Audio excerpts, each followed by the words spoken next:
Hello, good morning, welcome back to my channel. My name is Louise and this is Louise's Lifestyle. Thank you for joining me.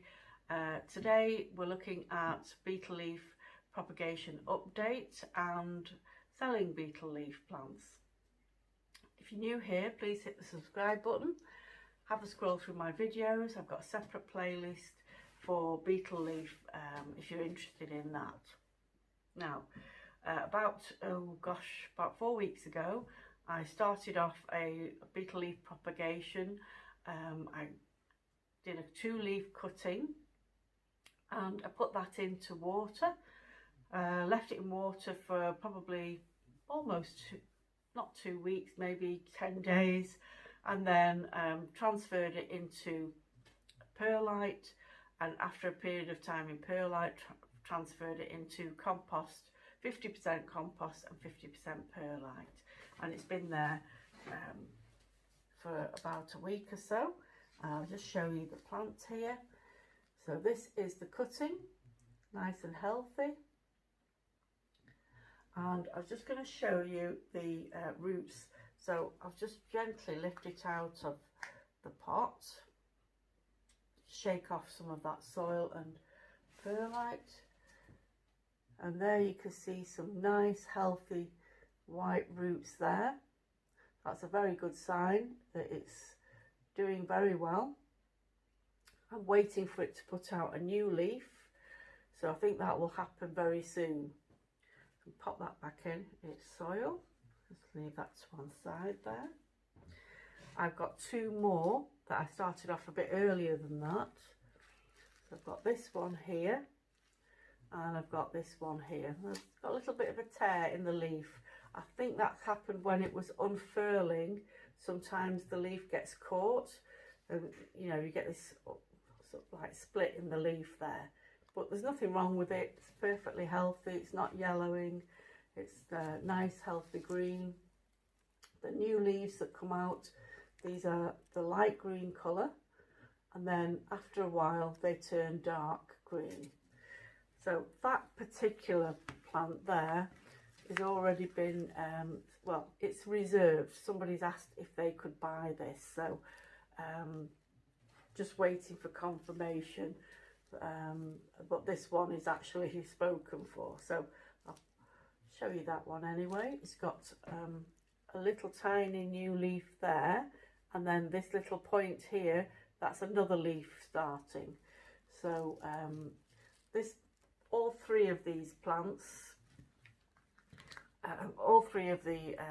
including the recent cutting, they are fully acclimatized to growing indoors in a typical living room environment. So here in the UK, we have lower light levels than, say, you know, if you're growing somewhere in the tropics.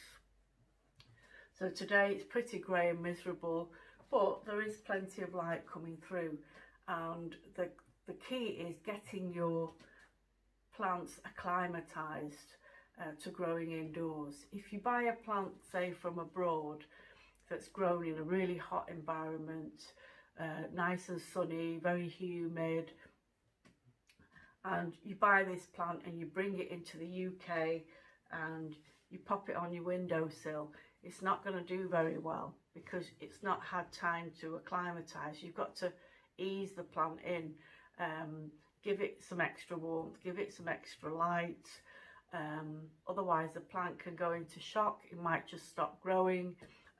In fact, it could just end up dying, you know, after you've had it a few days. So these plants here, I've done all that in advance. So when I got this plant, it was about this big, up to where my hand is, and I sort of eased it into my living room environment. You know, give it the warmth, give it a bit of extra light, and then slowly got it acclimatized. So now when I take cuttings, I don't have to go through all that. You know, these plants, I take a cutting, I don't need to baby them, you know, don't need to put extra sort of heating, humidity, lighting on them.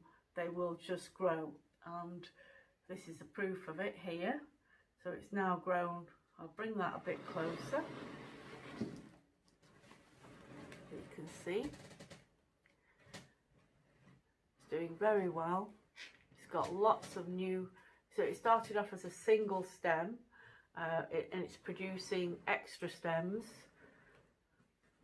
So where you see there's a light green there, that's actually a separate stem. And that will form its own path all the way up this pole. So I've got one, there's two, and there's another one here. So I'll bring that back a bit. It's quite tall. So I've got another, I'm not sure if you can see.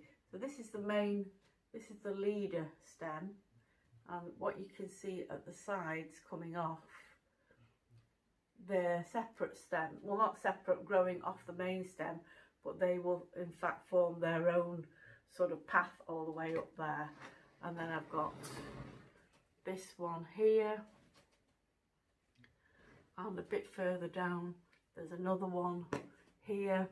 Right down at the base, I don't think you'd be able to see it, but there is another one right down at the base there. So in time those will start to grow up, and potentially from those separate stems I can take cuttings. If I take them now, it'll be a bit too soon. I mean, technically I could take it, but I'd rather wait for those side stems to grow a little bit bigger, a bit longer, and then I can say do a batch of maybe 5 cuttings off this one plant. So selling betel leaf, I've had lots of inquiries, people sending me messages via Facebook Messenger asking if I've got plants for sale. So as I said, I will have 2. I've got one on reserve if that person is definite, and then this plant is gone. So at the moment I've got 2 potential ones ready for sale. Now a lot of people prefer, you know, to have these plants posted out, but I have always historically sold mine via collection only. I've been selling betel leaf plants from 2015 to 2019. I got my first betel leaf plant back in 2013. So I had to wait a couple of years for that plant to grow big enough, excuse me, in order to take cuttings from it. So successfully sold lots and lots of cuttings via collection only to people all around the UK. So although I wasn't posting out, people were prepared to travel and collect the betel leaf from me face to face, and that's the way I've always done it. I'm a bit loath to send out plants via post. I know the risks involved. Plants can get damaged in the post, you know, they can be left, they can get lost, and then the plants sort of can only last a certain number of days inside a little parcel, or plants don't turn up at all, and then I've got the buyer at the other end demanding a refund, quite naturally, but then I've lost the plant. You know, I've lost my plant, I've had to refund the buyer. I've also had to pay for the packaging and postage, so you know, it's a loss for me really if I'm having to post out. A lot of people who live outside of Manchester, what they did in order to buy my plants, if they couldn't themselves come to Manchester, many of them had contacts who lived here, contacts as in friends or family, and they asked them to come pay me for the plants. I would give them the plant, and then they would either take it to the person who lived outside of Manchester, or they parcel it. But I wasn't going to take the risk of parcelling, you know, with the exchange of money, etc. So that's how I generally get my plants sold, and I've never had a problem with that. My plants have gone everywhere, well, almost everywhere. I've had A lady come up from Wales with her husband. She was not Bangladeshi, but her husband is, and he came to verify that I was selling paan by actually tasting the leaf. So they came up from Wales. Then I had another lady not far from here, but in Poynton. It's about 20 miles away. She came up, and she was an English lady who'd visited India and was impressed by the betel leaf and wanted to buy one from me. Then I had a chap who came up. He lived in Manchester, but he was taking the plant to Birmingham for a family member who'd requested it. Then I had another person who lived in Manchester take betel leaf up to Newcastle.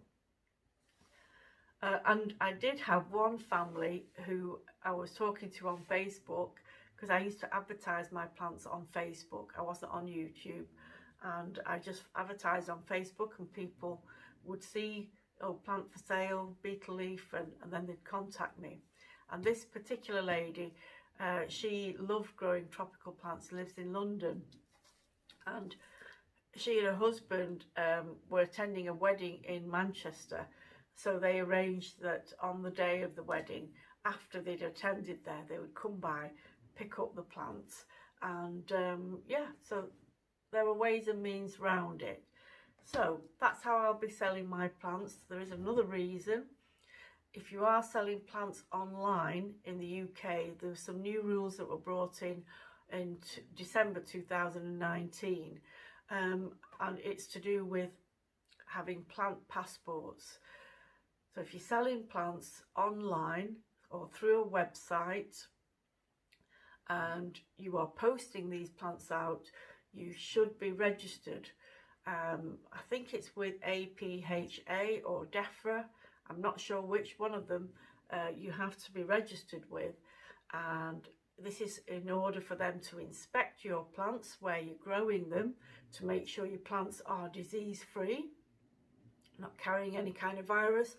So it's like there's a virus that's quite harmful to UK plants and trees. It's called Xylella. I think it's Xylella fastidiosa, I'm not sure. And that's spreading in Europe, and they don't want it to come here. So they are pretty strict on the selling of plants from abroad. So if you are selling online, you have to be registered with them.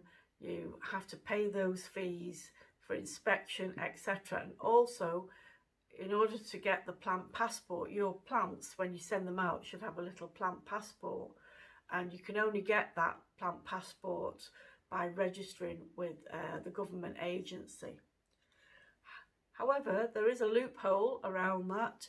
If you are selling, not selling, if you are, if you are selling plants, but your customers collect from you direct and you're not posting out, apparently you don't need to be registered. You don't have to have a plant passport. The person buys from you face to face. You don't need to have a plant passport. So I don't really want to take the risk. I know there are people selling plants on the internet and on eBay, etc. And I don't know whether they've been registered, whether they've got plant passports or not. But I wouldn't want to take the risk of advertising on YouTube and then I get reported, you know, for someone saying that she's not got plant passport, she's not registered. It's not a risk I want to take. So if you are interested in getting a betel leaf plant from me, contact me via my Facebook Messenger and I'll discuss the details with you.